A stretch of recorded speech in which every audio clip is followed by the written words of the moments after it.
Committee of the whole meeting held on May 15th, 2018. Second. All in favor? Aye. Number 3, discuss Queen of Hearts raffle. Pat, you want to talk about that? Yeah, sure. Good evening, everybody. This is on tonight. We received a request from, I believe it's the Bulldogs, I believe. It's not the other. Yes. Yeah, it is the Bulldogs. So they have a raffle license to run a Queen of Hearts. Love it. Per the code, the license has to indicate exactly where they're selling those raffle tickets, and I think their license indicates that they're selling it at their facility at one of the parks. I'm not sure which one. The request has come into the clerk's office. They are requesting to sell those tickets at Durbin's, one of the establishments in town. We've looked at it. The code does say that you would have to specify the place of sale on the license itself. So we wanted to bring that before you. We don't know if other charitable organizations will look to sell look to have these raffles and sell tickets or however they're run at places that are non-charitable organizations. But if the board's inclined to allow that, we wouldn't need a code change or anything. It would just be, they would probably amend their license to indicate that they will be doing these ticket sales or Queen of Hearts raffles at Durbin's, as well as probably their normal park location. So that's what that is. That's what's out here before. That couldn't be done administratively, but something we wanted to bring to the board. Because it's possible there may be other charitable organizations that would want to sell them or do these raffles elsewhere. Obviously, the money and things like that wouldn't go to the non-profit organization or charitable organization. All that money still has to stay in those places. So that's, I think, Madam Clerk, is that about it? Why we had it on tonight to discuss the? That's about it. And the fact that it was mentioned that several of the Bulldogs board members were employees Yes. at Durbin's, so, although that Durbin's would not be profiting directly from the raffle, they would additionally be profiting from the fact that the raffle was being held at their location on slower business nights. So I wasn't sure if that would be an issue. It's the ordinance simply states, license shall be issued only to bona fide religious, charitable, labor, business, fraternal, educational, or veterans organizations that operate without profit to their members. So I guess it would really depend on what the definition of profit would be. And then also in the an email we received from PGM Chicago, written by Douglas Spale, he mentioned that the raffle ordinance itself should define which types of nonprofit organizations can receive a license, which we have done. 2, who within the organization is in control of operating the raffle. And 3, specifically describe the location where the raffle tickets may be sold and where prizes may be awarded. So I just wanted to kind of tread carefully before we proceeded with this particular license, because I could anticipate other local businesses wanting similar arrangements. I read through it. I thought that the ordinance itself seemed to be talking about they can have it at a location that they identify. The previously identified location was the Bulldog Field House, which I don't think anybody had any problems with. I didn't catch that when you said when they were changing the location that there were issues with people who were involved in the Bulldogs being involved in Holsteins. Are they running the raffle, or they're just? I mean, half the town's probably got a kid in Bulldogs. My son played lacrosse with them. He was at Bobcats.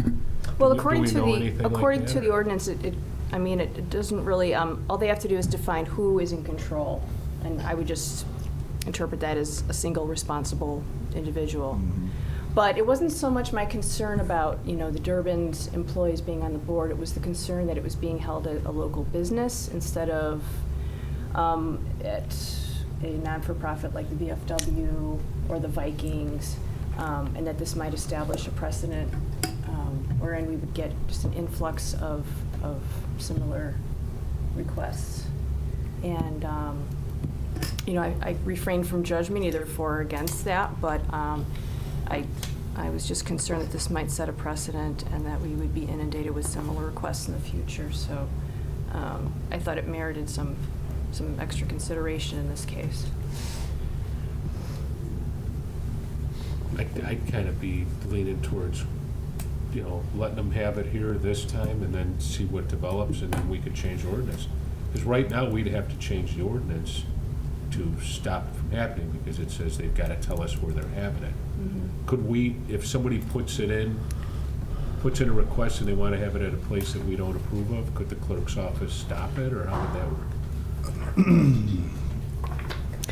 It's just how we define which location we do or don't approve of. I just, the sticking point for me was just profit. How do you define profit in that?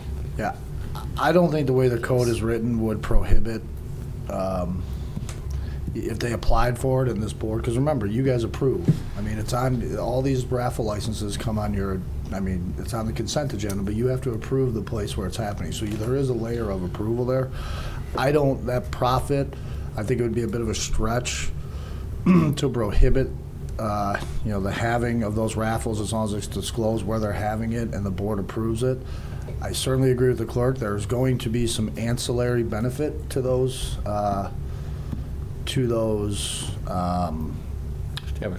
Hosting businesses? Yeah, to the hosting businesses. To call that a profit of the raffle, I think is a bit far, but if that's something you want to prohibit, we can look at that. But I think at this point, it's, there is that layer that, if they're holding a raffle at somewhere that this board does not approve of, you say no to the raffle license.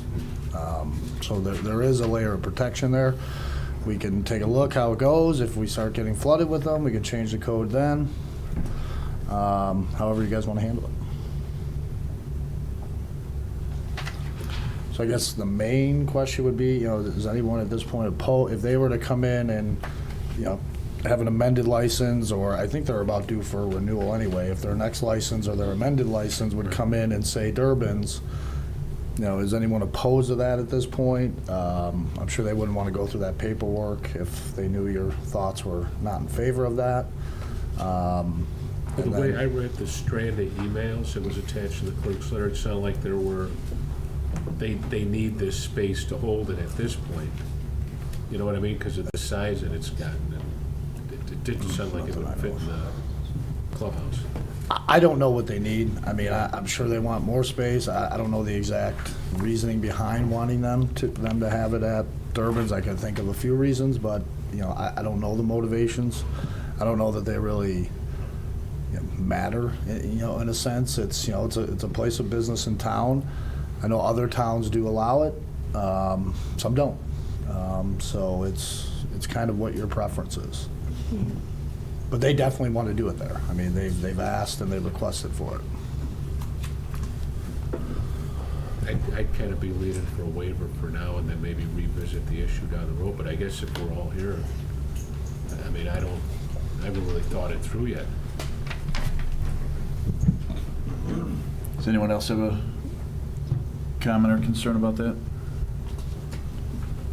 Well, could we end up having, every bar establishment wanting to hold one in their business, as opposed to what the clerk said about not having it in a VFW or Well, remember, the bar or establishment, they can't have one on their own, okay? So it's got to be a charitable organization, religious organization. Now, let's say one of your local, private grammar schools wants to have one, and they use, it can be hard for them to get people to come and buy the tickets at the grammar school, so they have, this is what's happening in a lot of towns. They'll have it at the local tavern. On Tuesday nights, we do the drawings, things like that. So that's prevalent. That's what's happening out here with these things. Again, I don't believe that your code prohibits that now, as long as the location is specified in the license request itself, which, again, you guys have to approve. So that's what I think it's at right now. would there be something in motion to making sure that all the profits get where they're supposed to get? I don't know of anything. I don't think we do an accounting of these things. It would be hard for the village to track all of that. I guess if we were led to believe that those profits are not, that the raffle winnings are not going to the charitable organization and whoever wins the raffle, I mean, that would be cause of never getting a license again, I would believe. Right. But I don't know of any accounting. I don't think we're doing any account, and nor do I think we should be tracking the accounting of all these raffles. You'd probably have to hire 3 or 4 people. Well, Chapter 132 of the ordinance provides for this, records should be kept of all the gross receipts, expenses, and net proceeds. And so again, that was not my concern, and I have no judgment for or against. It was just sort of new territory that we were venturing into I agree. with the local business component. Kind of like, when I read the code, it sounds like what they're allowed to have it wherever they want, they're just asking to change the address. I've got no problem with them changing the address at this point. If we want to revisit the code to say, hey, you can't have it in bars, I think that's something you got to think about a little more, because like you say, it could keep schools from having it at a, there are some charitable organizations that don't have a field house. And if, Sure. yeah, so. What do you need, Pat? Pat, do we just need approval from the board on this? I just think general direction, because unless this board is not inclined to even consider their change requests, I don't think, it's not on this, Madam Clerk, it's not on this agenda, right? It'll probably be on an No, it'd agenda in the be on a future. future agenda. I wasn't sure if it should go to committee or not. Does anyone have a problem for letting the Bulldogs do this then? No, I'm fine with it. All right. Anybody else? All right, number 4, discuss monthly revenue report. Brad? Thank you, Brian. You have in your packets, or you received by email previously, the monthly report for April. That's the final month of the fiscal year ending 2018. Some of the highlights, sales tax, April reporting, which is for January sales activity, was up 7.3% in the month. For the month, and we were up 3.9% for the year. The actual sales receipts for the 12 months missed the year-end projections that I had made by slightly less than 23,000, or 0.16%. The 12-month receipts were slightly more than 200,000 greater than, or 1.4% greater than the budgetary projection for the fiscal year. The home rule sales tax, again, January reporting was up 0.7% for the month and 0.8% for the year. Part of that would have performed better, except for as part of the state budget, they had imposed a 2% collection fee against that revenue stream. Here again, the actual tax receipts for the 12 months missed the year-end projection by less than $6,000, or 0.1%. The 12-month receipts were slightly more than almost $41,000 less than the budget that had been projected for the fiscal year. Use tax for the year, for the month, was up 4.1% compared to the prior year, and up 6.2% for the fiscal year. The actual receipts for the 12 months were $4,000, or 0.3% off from the year-end projection. And the 12-month receipts were $36,000 greater than had been budgeted, or 2.5%. Income tax was probably the most disappointing revenue stream for the past fiscal year. Was down 15.4% for the month of April, which was taxes collected by the state in the month of March, and down 4.1% for the year.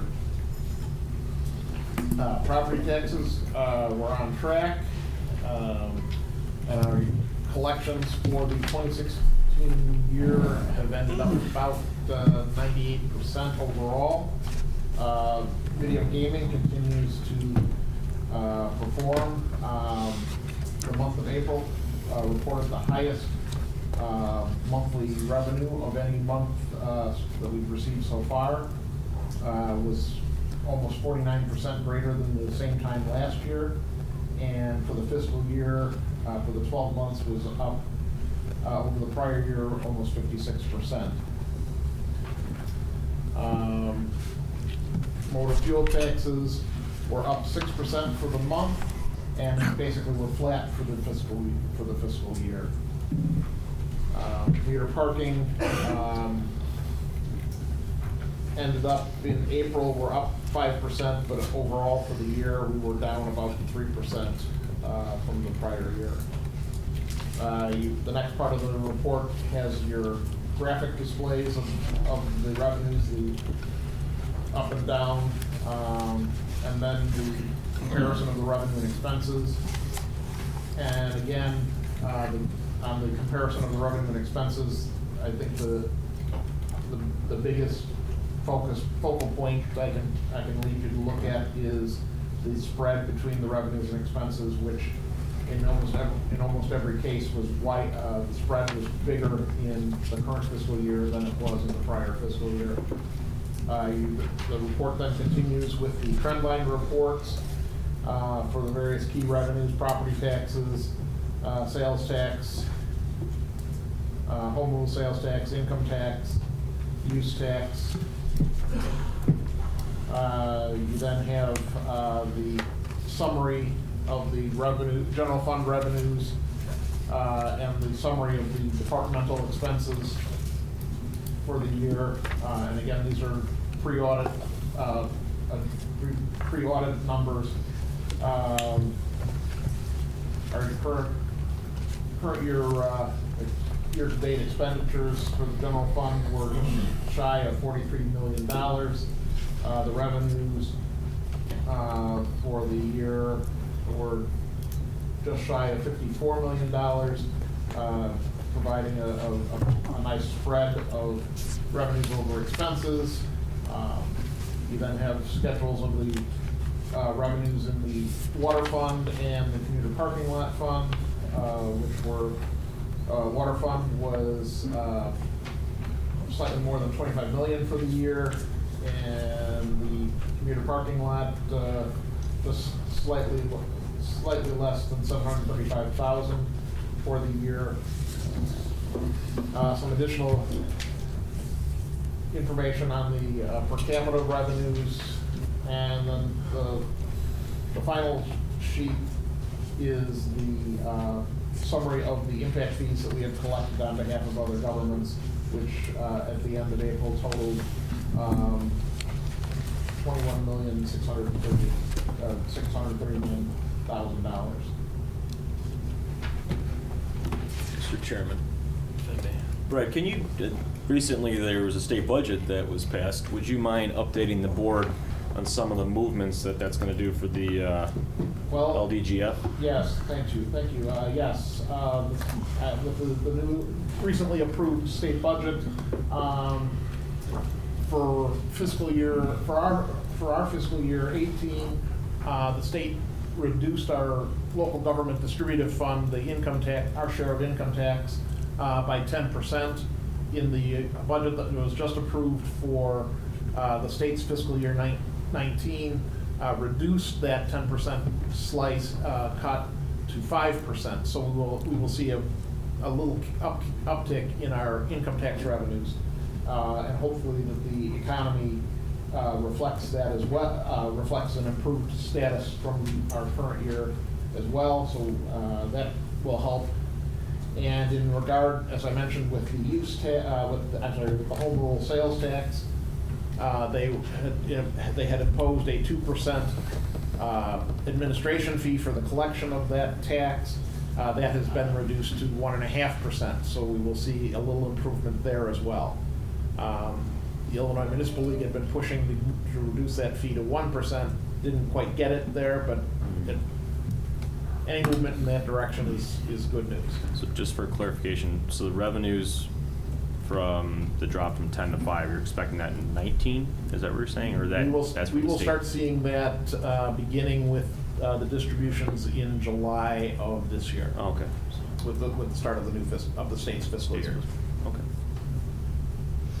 And Very good. likewise with the reduction in the administration fee with the use tax, we'll see that in July. They run July to July, their fiscal year? June 30th is the end of their is the state's fiscal year, yes. Also, July would be the start of the new fiscal year. It's nice to see finally. Any other questions of the report? If not, thanks, Brad. Thank you. Number 5, discuss online travel companies, hotel tax. Pat, you want to talk about that, or? Yeah. So as we indicated in our memo, if you remember, Tinley Park was one of the municipalities involved in this class action. Summary judgment was granted on behalf of the online travel companies in federal court. Even though that is not dispositive of the state court action, it can still be used persuasive for the state court judges. So there's still an opportunity to litigate in state court. However, the online travel companies, in order to avoid further expense, have offered a settlement idea, essentially, where if the municipalities would amend their code to include the language, agreed upon language, which would catch those what we feel are the online bookings going forward and drop their claims to the retroactive pay, the online travel companies would pay the amounts that we had sought in those suits going forward proactively. We think it's probably the best result we're going to get without spending, it provides half of what we wanted. We wouldn't be able to go back and get the retroactive funds, but at least they're on board now with agreeing with our position that these funds are collectible. There's been some agreed upon language between the main litigators and the OTCs. We provided that for you. So if we are to move forward with this, we would amend our hotel motel tax to put in the agreed upon language, and those OTC monies, which were the subject of litigation, would be collected going forward. So ultimately, we think we brought them to the table, and there's revenues that would come in prospectively. And that the new proposed language was included in your packets Are tonight. there estimates of what was not being collected for the village? Is there revenue dollar amounts that we could address or not? I don't have the exact dollar amounts. Yeah, I can tell you they have a very different, I mean, there were a lot of different numbers thrown around on what they thought. And from the way I understood the litigation, it had a lot to do with things that they were claiming were fees we felt were actually should have been taxed and payable to the municipalities. So we feel some of that money will come in going forward. Could we change our language and still get it without settling, or everybody else is settling theirs? Everybody else You can't fight it on your own. everybody else has said this is the preferred route, I guess, for most of the towns that I agree think the goal to. had been to try to get the retroactive amount, but if you continue to fight it, you might not, Well, you'd be fighting it on your own if there's and you might nobody not be able to left get in it the... going forward. And the idea Correct. is to get it going forward, obviously, is how a lot of people book their hotels now, and so it's Yeah. more revenue. So if the board's okay with that, we would prepare that code amendment for you at an upcoming meeting. Everyone fine with that? Yes. Yes. Number 6, discuss agreement with Government Consulting Services of Illinois for representation regarding government relations services, State of Illinois. Dave, you want to? Sure, yeah, this is the first renewal. If you remember, we switched lobbyists last year and hired GSCI. One of the things that was advantageous to us is that they offered to add on, besides being the lobbyists for the state, they also had experience and have worked with us on county issues. So really, we were getting some additional services for the same fees. So just quickly, some of the things, obviously, big picture, they're monitoring what's going on in Springfield. There are specific issues with us this year, the mental health center, and some of the discussions we've had about pushing the state to move forward on the sale. There's been last year and again this year Fire unions are trying to introduce legislation that would require us to essentially to contribute to the pension funds if we have a part-time fireman working full-time in another department. They're trying to get us to contribute to that full-timers pension, which would really, really hurt our part-time program. So that's kind of an ongoing issue. And I think you also is aware we've had some success this year, not just working with our lobbyists, but some of the other towns with mid-sized convention centers and getting legislation that extended the grant program that was established a couple years ago, where the state contributes incremental hotel tax money from out-of-state conventions towards subsidizing those conventions and helping us get closer to being on a level playing field with Rosemont and Chicago. Still not equal, but closer. And then there's been a lot of legislation this year dealing with TIFs that could affect us. Obviously, what Brad talked about with LGDF and Cook County. I think you're all aware, though it was an unsuccessful battle, some of the issues we had to deal with the changes to the incentive programs. And he's also been helping us with Cook County Highway Department. There was some issue with Hillwood too. So there's actually been a lot going on this year. My experience with lobbyists is sometimes you might have a year where you have one or two things going on. This year there was a lot going on, and so. But the contract has expired, so we do need to renew it for another year. So if the board's okay with this, we would put this on the next agenda on the 19th for renewal. Let's make a motion to put this on the agenda for next meeting. I got a question, Brian. It says in there, Dave, the third paragraph, that in the future they may be asked to represent other companies in the state of Illinois. What exactly? Third paragraph of where? I'm sorry, Mike. The engagement letter or whatever you want to.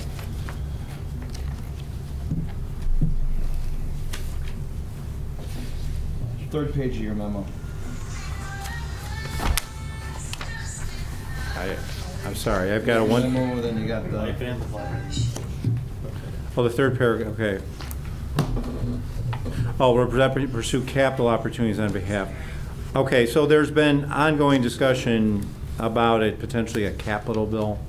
And so. You're on the wrong page, Dave.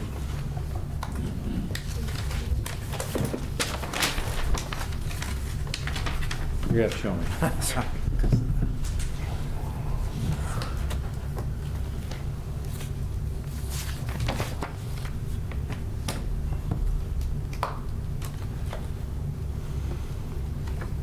You know, I think I could check their agreement from last year. I think that's just boilerplate language that they have. They represent other companies or organizations in the state, and We would have to sign it. Sorry, go ahead. yeah, they would have to sign a waiver if there was some conflict. I mean, I can check, but it probably is. Standard language. And Yeah. That's unusual. So. I think people want that, right? Huh? I said, I think we would want that. yeah. Well, it's just a question. They're a dime a dozen anyways. I'm just curious. Do you have a second? So Second. if they, You done, Mike? hold on here, Brian, real quick. So if they can't represent us because it's adverse, or could, you know, they say that it would not be, they would notify you? Well, yeah, I mean, that's what that paragraph says. All right, thanks. Second, all in favor? Aye. Number 7, discuss printer copier replacement. Yeah, thank Ken? you, Trustee Yonker. As you know, we make quite a few copies in Village Hall here, as we all see from our monthly board packets and our board meetings. So we have about 18 printers and copiers that we currently own here in the village. And as part of a budget process this year, we worked in 7 new printers. And normally we wouldn't come to the board with something like this, but we had, talking with Martin Wayland, we were able to get some economy of scales and get a lower price on the maintenance agreement with these 7 printers if we bought them all at one time. So they're utilizing the state contract for the co-op that's already been negotiated. They're going to use their price. And what we're requesting is that we put this on the June 19th board for approval. Again, this has been approved as part of the capital budget. Instead of just doing one at a time, we're doing all 7 that we requested because we got a lower rate for the maintenance. So that's why we're requesting it, so. I'd like to make a motion to put this on the next agenda. Do I have a second? Second. All in favor? Aye. Opposed? Motion carried. Number 8, discuss staff appointments. Dave, you want to talk about this? Sure. Yeah, we've talked about this a few times. Last time it was discussed again. I know Trustee Panito had asked for some historical information. Thanks to the clerk's office, we found that this process started back in 1908. So, and it's generally been expanded over the years. Again, I can't speak to the history. My only guess would just be back in the early 1900s. That's pretty much the way everyone did it, and eventually most towns got away from it. So, again, the recommendation, as I said before, I think for both helping us with recruitment as well as I think improving morale in the village would be, if you don't want to eliminate, at least reduce it to the upper management appointments on an annual basis, and you would still do the initial appointment of any new position. But this is the time of the year when we do these appointments, so obviously we need to decide soon. Any further questions on this? We've been discussing this for quite a long time. Long time. Yeah, Over there here. doesn't seem to be any historical reason why they did it. Man, I don't feel real strongly about it one way or another. I was just wondering why. I guess, Well, I read the document that Lisa was able to, Lisa and probably Laura and the rest of the clerk's office was able to find from 1908. And, well, yeah, there's no significance into it whatsoever. But yeah. One employee gets appointed, found it. Nice job, Lisa. Yeah. If we put the, what are you looking from us on here, Dave? It's the motion if to, well, Motion again, to- just as, I think is, just to be clear, if you do reduce it as eliminated here, I mean, I don't know how many, it's a lot of ordinances, because it's individually in a lot of different And we've positions. been working on it. I Yeah, mean, okay. we've had different drafts, Yeah. so, I mean, So- we think we're pretty ready to bring it before the board. Probably the 19th. You know, again, Yeah. the draft that we have somewhat right now leaves the, as Dave mentioned, the top upper management positions as a yearly appointment, but it would take off many of those. You wouldn't have the long list on your agenda on appointment day, essentially. And we could circulate that. You know, we can try to have it ready for maybe at least a first reading for you on June 19th, but we think we're pretty close if we get your direction tonight. I'd like to make a motion to change the staff appointments as presented by the village manager. Do I have a second? Second. All in favor? Aye. Opposed? Nay. Motion carried. Number 9, receive comments from the public. Anyone wish to address the board in regards to the committee, the whole agenda? Records show there is none. Do we have a motion to adjourn? so moved. Second? Second. All in favor? Aye.